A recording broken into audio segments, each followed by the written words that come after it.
Ganito ang mindset. Ganito ang sistema ng kaisipan ng mga diehard.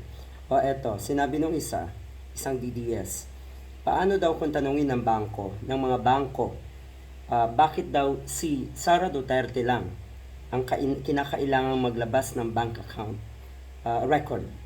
Paano daw kung tanungin ng bangko? Wala naman po sigurong bangko na DDS. Sana wala. Kasi kung meron, kahiya-hiya. Lahat siguro nang nagtatrabaho sa mga ganitong klaseng institution, kahit papano, may kalidad ang utak. Why not ask daw the bank accounts then of other politician, lalo na daw si PBBM? Ang lala ng kaisipan, ano ho?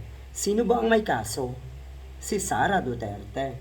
Kaya, may kaugnayan etong maaari ko na ma-cite in contempt nga ang mga bangko na hindi susunod sa utos ng Kongreso kaugnay ng bank records.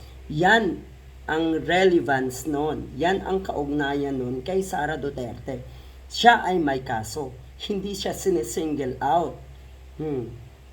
Ay kung talagang walang kasalanan, o edi maigi, mapapatunayan ng buong mundo, baka nga mas madali pa siyang manalo sa 2028 kung wala talagang kasalanan. Paano naman kung malala pala ang kasalanan, malala pala ang baho, edi andyan pa rin kayo ng mga diehard? Nakakahiya kayo kung ganon.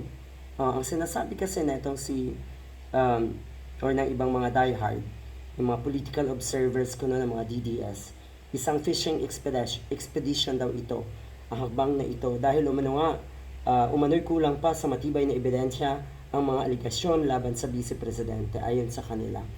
Kung maalala nyo po, sufficient na in substance at sufficient din naman in form. Kaya nga eto't nakalusot na.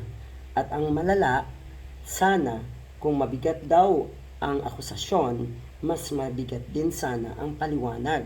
Pero walang paliwanag ang kampo ni Sara Duterte. Diyan kayo talo.